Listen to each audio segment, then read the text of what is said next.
இந்த induction use பண்ணிட்டு இருக்கும்போதே ஒர்க் ஆகாம போயிடுச்சுங்க. அப்புறம் இதை சர்வீஸ் பண்ண கொடுத்தேன். அப்போ அந்த கடைக்காரங்க என்ன சொன்னாங்கன்னா, இந்த இண்டக்ஷன் யூஸ் பண்ணும்போது நீங்கள் ஒரு சின்ன சின்ன தப்பெல்லாம் பண்ணிடுறீங்க, அதெல்லாம் தப்பு என்ன அப்படின்றத பற்றியும் இது எப்படி சரியான முறையில் யூஸ் பண்ணணும் அப்படின்றத பற்றியும் சொன்னாங்க. இதை நம்ம எல்லாரும் தெரிஞ்சு வச்சிட்டோம்னு வச்சுக்கோங்க, இந்த இண்டக்ஷனோட லைஃப்பை இன்னுமே அதிகப்படுத்தினா நீங்கள் இண்டக்ஷன் வச்சுருந்தாலும் சரி, இண்டக்ஷன் வாங்க போகிறவங்களா இருந்தாலும் சரி, நான் சொல்கிற டிப்ஸ் உங்களுக்கு ரொம்பவே யூஸ்ஃபுல்லாக இருக்கும். வாங்க வீடியோக்குள்ளே போகலாம்.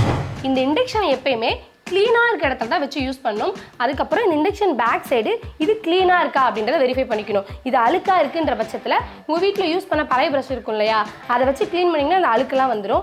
இதையே நம்ம க்ளீன் பண்ணணும் அப்படின்னா உள்ளே வந்து காயில் இருக்கும், அது பயங்கர ஹீட்டாக இருக்கும். அதை கூல் பண்ணுறதுக்காக தான் இந்த ஃபேன்லாம் இருக்குது. ஸோ இது கூல் பண்ணி அந்த சூடான காற்றை வெளியே தள்ளும். இந்த மாதிரி அழுக்கெல்லாம் இருந்துச்சு அப்படின்னா அந்த காற்றை வெளியே போக முடியாமல் காயில் பிரச்சனையாகி இண்டக்ஷனே ஒர்க் ஆகாமல் போயிடும். அதனால் இது எப்பயுமே க்ளீனாக வச்சுக்கோங்க. இண்டக்ஷன் நம்ம யூஸ் பண்ணி முடிச்சதுக்கப்புறம் இந்த ப்ளக் பாயிண்ட்லேருந்து இந்த இண்டக்ஷன் பின்னை வந்து ரிமூவ் பண்ணிடணும். நிறைய பேர் என்ன பண்ணிடுறாங்கன்னா 2-3 மாதமாக அதை ரிமூவ் பண்ணாமல் அப்படியே இந்த ப்ளக் பாயிண்ட்லேயே சொருகே வச்சிடறாங்க. அந்த மாதிரி பண்ணுறதுனால இந்த பின்லாம் வந்து மெல்ட் ஆகி அதுக்கப்புறம் ஒர்க் ஆகாமல் போக வாய்ப்பு இருக்குது. அதனால யூஸ் பண்ணி முடிச்சதுக்கப்புறம் எப்பயுமே ரிமூவ் பண்ணி வச்சுருங்க. அப்புறம் அந்த கடைக்காரனா ஒரு விஷயம் சொன்னார், அங்கே வர்ற நிறைய இண்டக்ஷனில் என்ன ப்ராப்ளம் வருது அப்படின்னா கரப்பாம்பூச்சி உள்ளே போய் அந்த போர்டுக்குள்ளே முட்டை வச்சிருது அப்படின்னாரு. உங்கள் வீட்டில் கரப்பாம்பூச்சி தொல்லை அதிகமாக இருந்தாலும் சரி, கரப்பாம்பூச்சி நீங்கள் பார்த்தாலுமே சரி, ஒரு 2 வாரத்துக்கு ஒருக்கவோ மாதத்துக்கு ஒருக்கவோ இந்த பின்னாடி இந்த ஹோல்லாம் வந்துட்டு நீங்கள் கரப்பாம்பூச்சி ஸ்ப்ரே பண்ணி விட்டீங்க அப்படின்னா கரப்பாம்பூச்சி தொல்லை இருக்காது, அந்த பிரச்சனையும் வராது. இந்த இண்டக்ஷனில் அதிகமான வெயிட் வச்சு யூஸ் பண்ணுறீங்களா, அதான் நம்ம பண்ணவே கூடாது. இந்த இண்டக்ஷன் பார்த்தோம்னா ஒரு அளவான வெயிட் தான் தாங்கும். அதனால் அளவான வெயிட் வச்சு யூஸ் பண்ணுங்கள். நீங்கள் அதிகமான வெயிட் வச்சு யூஸ் பண்ணீங்க அப்படின்னா இந்த இடம் ஃபுல்லாகவே கிராக் ஆயிரும். அதுக்கப்புறம் அப்படியே நீங்கள் யூஸ் பண்ணும்போது நம்மளுக்கு ஷாக் அடிக்க கூட வாய்ப்பு இருக்குது. அதனால் அளவான வெயிட் வச்சு யூஸ் பண்ணுங்கள். ஒருவேளை நீங்கள் அதிகமான வெயிட் வச்சு தான் யூஸ் பண்ணணும் அப்படின்னா நீங்கள் அதுக்குன்னு கமர்ஷியல் இண்டக்ஷன் இருக்குது, அதை வாங்கி யூஸ் பண்ணிக்கோங்க. அதுதான் உங்களுக்கு பெஸ்ட்டு. இந்த இண்டக்ஷன் யூஸ் பண்ணுற முக்கால்வாசி பேர் பண்ணுற தப்பு என்னென்னா, இப்போ ஏதாவது யூஸ் பண்ணி முடிச்சதும் வேகமாக இந்த ஸ்விட்ச் வந்து ஆஃப் பண்ண போயிடுவாங்க. அந்த மாதிரி பண்ணவே கூடாது. இண்டக்ஷனில் இருக்க ஆஃப் பட்டன் இருக்குது பார்த்தீங்களா, அதுதான் ஆஃப் பண்ணணும். நீங்கள் ஆஃப் பண்ணதுக்கப்புறம் வாட்ச் பண்ணி பார்த்தீங்கன்னா ஒரு 2-3 மினிட்ஸ் வந்து ஃபேன் சவுண்டு கேட்டுகிட்டே இருக்கும். நான் ஆல்ரெடி உங்ககிட்ட சொன்ன மாதிரி இதுக்கு பின்னாடி வந்து காயில் வந்து பயங்கர ஹீட்டாக இருக்கும். அது கூல் பண்ணுறதுக்காக அந்த ஃபேன் இருக்கும். ஸோ அந்த ஃபேன் தான் வந்து கூல் பண்ணிட்டு இருக்கு. நீங்கள் உடனே ஆஃப் பண்ணிட்டீங்க அப்படின்னா அந்த ஃபேன் கூல் பண்ணாமல் ஃபுல்லாகவே ஹீட் ஆகிட்டு அதுக்கப்புறம் இந்த இண்டக்ஷனே ஒர்க் ஆகாமல் போயிடும். அதனால எப்பயுமே யூஸ் பண்ணி முடிச்சதுக்கப்புறம் இங்கே ஆஃப் பண்ணாமல் இங்கே ஆஃப் பண்ணிட்டு ஒரு 3 மினிட்ஸ் வெயிட் பண்ணதுக்கப்புறம் மேலே ஆஃப் பண்ணுங்க. முடிஞ்ச அளவுக்கு இந்த இண்டக்ஷன் பிளேட் எதுவுமே பொங்க விடாத அளவுக்கு பார்த்துக்கோங்க. அதுதான் இந்த இண்டக்ஷனோட லைஃப் டைம் இன்னுமே அதிகப்படுத்தும். ஸோ அதில் ரொம்ப கேர்ஃபுல்லாக இருங்க. இப்போ ஒருவேளை இந்த இண்டக்ஷன் பிளேட் மேலே ரொம்ப அழுக்கு இருந்துச்சு அப்படின்னா வேகமாக தண்ணி ஊற்றி கழுவிடவே கூடாது. எப்பயுமே அழுக்கு இருந்துச்சுன்ற பட்சத்தில் ஒரு கிளாத் எடுத்து லைட்டாக தண்ணியில் டிப் பண்ணி நல்லா புழிஞ்சதுக்கப்புறம் அந்த வெட் கிளாத்தை தொடச்சிங்கனாவே போயிடும், இந்த அழுக்கெல்லாமே வந்துடும். ஸோ தண்ணியில் காட்டிடாதீங்க.